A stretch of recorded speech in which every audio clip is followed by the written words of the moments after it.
Hi guys, in this video we are going to cover a very important report for our examination, that is the annual report 2017-18 of Department of Agricultural Cooperation and Farmers Welfare. At the end of the video we are also going to discuss some very important MCQs based on this particular annual report. So these will be the focus areas of our coverage of this particular report. So we are going to cover different aspects of the Department of Agriculture, Cooperation and Farmers Welfare. We are going to look at the different schemes as well as initiative of this particular department. We are also going to look at the different organizations, departments and institutional structure of this particular department. We are going to look at the different e-governance initiatives, key facts and figures, key statistics which are relating to agriculture and which are released by this particular department. We are also going to look at the different miscellaneous dimensions of Indian agriculture and how we are coordinating with the international agencies at bilateral and multilateral level in the relation of agriculture in India. So let's start our discussion with some of the very important key statistics with regard to agriculture and allied sector in India. So 54.6% of the population of India is engaged in agriculture and allied activities. This is as per the census of 2011, and this particular sector contributes around 17.4% to the country's GVA, that is gross value added, for the year 2016-17 at current prices. So you can make out from this fact that agriculture is very important for India. 54% of the population, 18% of the economy depends on this particular sector. And if we look at the land use statistics, we find that the total geographical area of the country is 328.7 million hectares, of which net sown area is around 140 million hectares. So this works out to around 43% of the total geographical area. So again, this you can make out how important is agriculture for India. And out of this 140.1 million hectares, only 68.4 million hectares is the area which is under the irrigation. This is the net irrigated area. So this again brings out the fact that much of the area still remains unirrigated in India, and this is a major issue. So here you are presented with a chart which shows the GVA of agriculture and allied sector from 2013-14 to 2016-17, and this is as per the current prices. So you can see here that the GVA of the agriculture and allied sector has increased, and if we look at the percentage of this particular sector to the total GVA, then this percentage has slightly declined over the years. So there has been a continuous decline in the share of this particular sector in the GVA from 18.6% in 2013-14 to 17.4% in 2016-17. Now here we are presented with the growth rate in the GVA of the economy and the GVA of the agriculture and allied sector. This is over the previous year. So here we are presented for the years 2013-14 to 2016-17, and the growth rate in 2013-14 was 6.51%, and in agriculture and allied sector it was 5.6%. However, if we move forward, we find that the growth rate turned negative in agriculture in 2014-15, and it was around negligible only in 2015-16, and this again started to pick up in 2016-17, and in 2016-17 it was around 4.9%. Now let us take a look at the production scenario in India. Now the total food grain production during 2016-17 in the country is estimated at 275.68 million tons. Now this production during 2016-17 is a record-breaking performance. This is higher by 10.64 million tons than the previous record production, which was 265.04 million tons in 2013-14, and this is also higher if we compare the same to the last year by 24.12 million tons. So this is a good thing for India. Total oilseeds production in the country in 2016-17 is estimated at 32.10 million tons, and this is again higher than the production in last year's by 6.85 million tons. So here we are presented the area, production and yield of major crops over the period of 3 years. So here you can see with respect to different crops like rice, wheat, coarse cereals, pulses, food grains, oil seeds, sugarcane, cotton, jute, and nester. So if we look at, for example, if you look at the rice front, then you can see that the area for this has slightly declined, and production has also slightly declined in 15-16, and for 16-17 it has picked up. And if you look at the yield, then the yield is improving. Similarly, for other crops, in most of the crops you will find that the area is more or less the same. There is no major change in the area. We are witnessing improvements in the yields, but for some there has been decline in the yields also. For example, if you look at the sugarcane, there is a decline in the yield, and for 15-16 there is decline in some of the crops. So from this you can make out the major trends with regard to the different crops, different major crops of India in terms of area, production, and yield. Now if you look at the production scenario during Kharif season of 2017, then the important facts to be noted are the total area of coverage under the Kharif food grains is estimated to have decreased. So this is a thing to note, that under Kharif food grain production, area of coverage has decreased to 703.52 lakh hectares as compared to 724.19 lakh hectares in 16-17. As per the first advanced estimates, the total Kharif production is estimated at 134.67 million tons for 2017-18, and the total production of Kharif oil seeds in the country is estimated at 20.68 million tons, and this is again lower than 22.4 million tons which was there during the previous year. So for Kharif 2017, the 2017-18 season, the situation is not as bright as it was for the year 2016-17 as a whole. So the Ministry of Agriculture and Farmers Welfare is the overarching ministry for agriculture development in the country, and this particular ministry is divided into three departments, which are Department of Agricultural Cooperation and Farmers Welfare, Department of Animal Husbandry, Dairying and Fishing, Department of Agricultural Research and Education. Now in this particular video we are going to be laying much of the focus on the Department of Agriculture, Cooperation and Farmers Welfare. So let's learn more about this particular department, that is Department of Agricultural Cooperation and Farmers Welfare. Now the aim of this particular department is to enhance the productivity and production of agricultural commodities so as to ensure food security of the nation, and also to make sure that agriculture remains a sustainable and viable vocation in the country. The mission is to achieve targeted growth rate of the agriculture sector.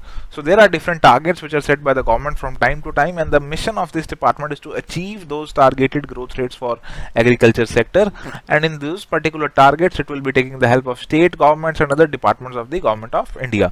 So there is going to be coordination and cohesive approach is to be followed to achieve all the targets for agriculture, and they are to be achieved by enhancing agriculture production and enhancing the farmers' welfare by successful implementation of the different schemes of the Ministry of Agriculture and Farmers Welfare.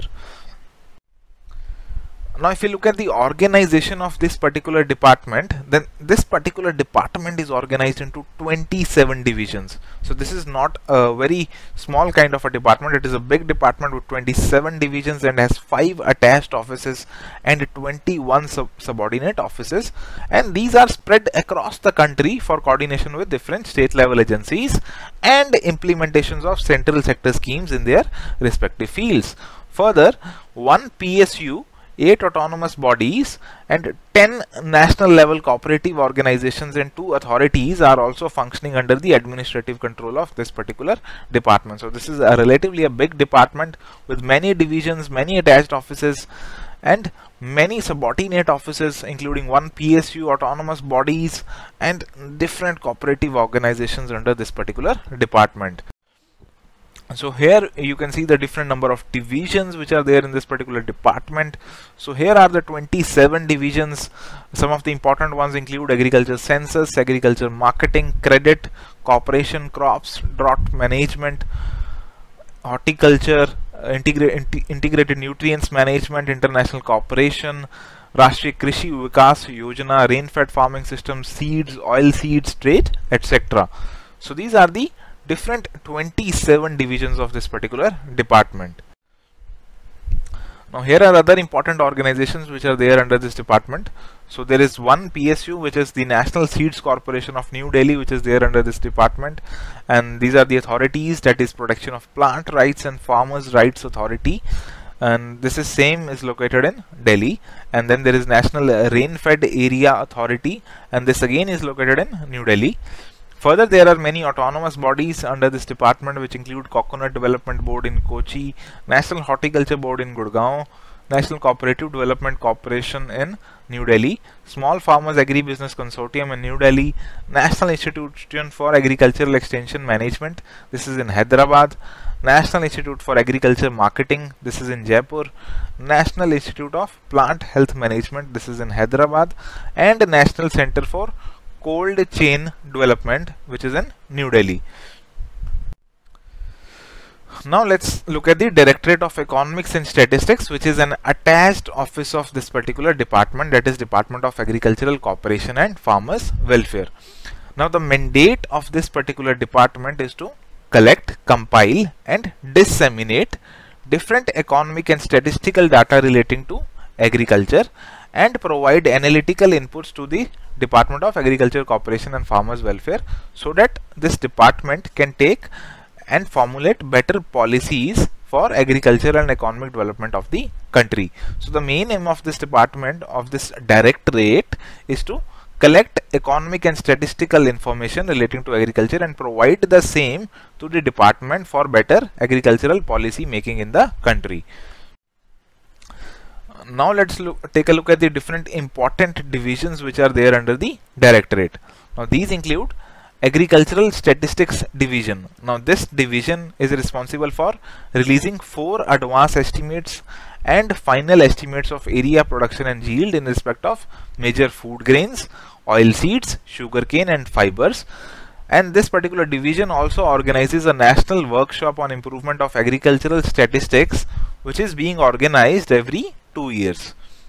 Next is Food Economics and Commercial Crops Division. Now this one is a very important division because this one examines the Kharif and Rabi price policy support, the report of Commission for Agricultural Costs and Prices. It also examines the reports concerning copra and jute. So this is basically concerned with examining the price policy reports of the department.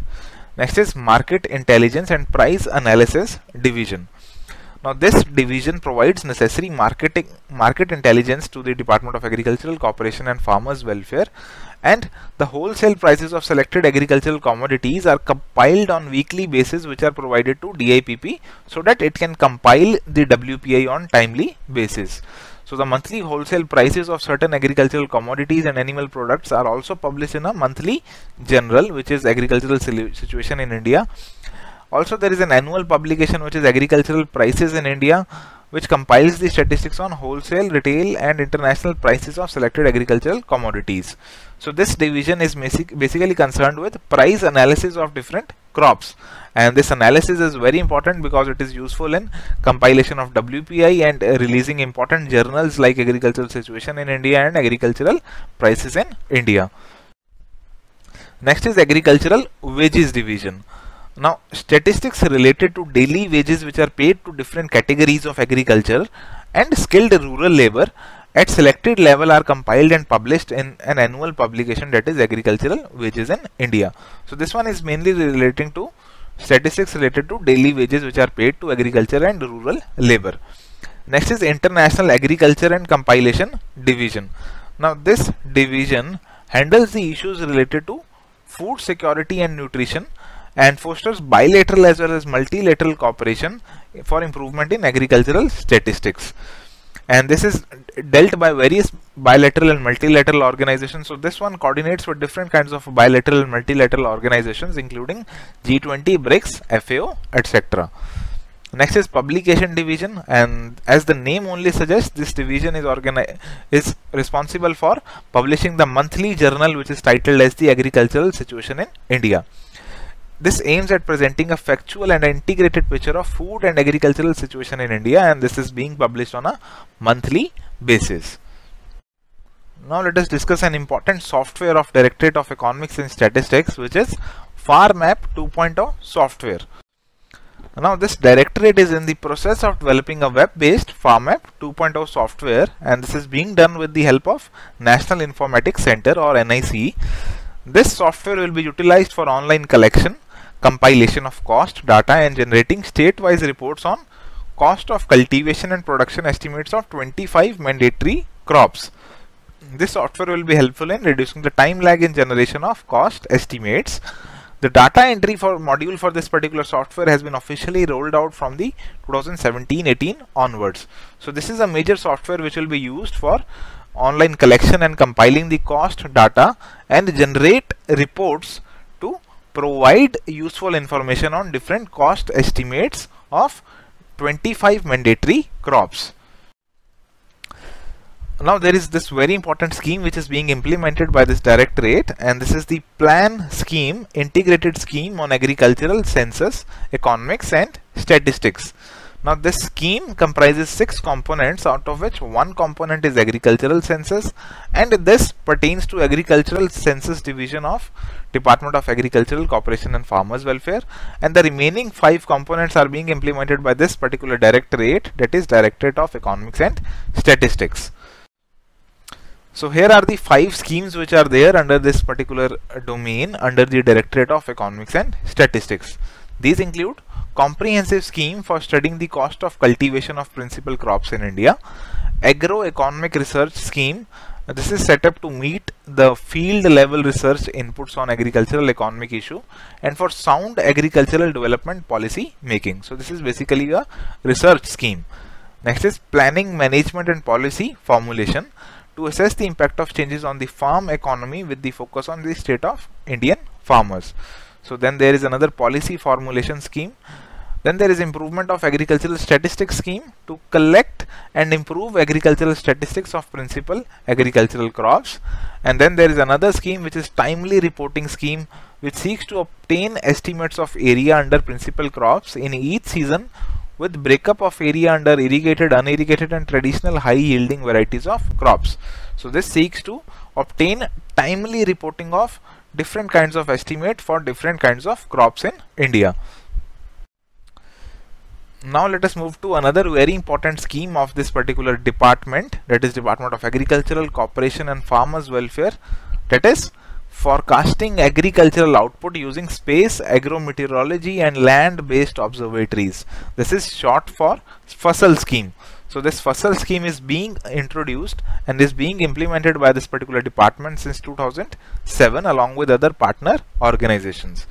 Now the mandate of the scheme, as is also clear from its full form, is to generate crop forecast in respect of 11 crops, and these 11 crops include rice, jowar, maize, bajra, jute, ragi, cotton, sugarcane and groundnut, rapeseed and mustard and wheat. So these are the 11 crops of which data is being generated. The crop forecasts are being generated under the FASAL scheme. Next is extended range forecast system. Now the Department of Agricultural Cooperation and Farmers Welfare has also sponsored a project which is titled as Development and Application of Extended Range Forecast System for Climate Risk Management in Agriculture. This is being implemented since 2006 in collaboration with other partner organizations like IIT, Indian Meteorological Department, etc. So this particular project mainly aims at generating extended range, deterministic and probabilistic rainfall and temperature forecasts. So this extended range forecast system is primarily for gauging the rainfall and temperature forecasts for meteorological subdivisions of India and monthly and seasonal scale. So this particular forecast system is mainly for climate forecasting for agriculture in India. Now let us move to another very important mission or scheme, that is National Food Security Mission. Now this mission was launched in 2007-8 and its objective was to increase the production of rice, wheat and pulses by 10, 8 and 2 million tons respectively by the end of 11th plan. So these objectives were mainly to be realized by the end of 11th plan. However, this mission was continued during 12th plan as well, and its targets were revised, and a new target of additional production of 25 million tons by the end of 12th plan was set, including coarse crop cereals. And beyond 12th plan, this is also being implemented. This mission is being continued and implemented in 638 districts of 29 states of the country. Now the basic strategy of this particular mission is to promote and extend improved technologies, that is seed, micronutrient, soil amendment, integrated pest management, farm machinery and implements, irrigation devices, along with capacity building of farmers. So the basic strategy of this particular mission is to promote and extend improved technologies with respect to different domains relating to agriculture sector. Now if you look at the funding pattern of this particular scheme, now till 2014-15 this program was mainly implemented as a 100% central or Government of India assisted scheme. However, from the year 2015-16 some changes have been made and the program is being implemented on a 60:40 sharing basis between government and the states, and this is in case of general states, and for northeastern states and 3 Himalayan states this ratio has been set out to 90:10. Now another very important scheme of this particular department is bringing green revolution to eastern India. This one is a sub scheme of Rashtriya Krishi Vikas Yojana, which we are also going to study in a while. This was initiated in 2010-11 and the objective is to address the constraints which limit the productivity of rice based cropping systems in 7 eastern states of India, which are Assam, Bihar, Chhattisgarh, Jharkhand, Odisha, eastern UP and West Bengal. Now till 2014-15 this was 100% Government of India assisted scheme. However, from 2015-16 it is implemented on 60:40 sharing basis between Government of India and the states, and 90:10 sharing basis in northeastern states, which is Assam. So guys, this was all about the first video on Department of Agricultural Cooperation and Farmers Welfare. Thank you.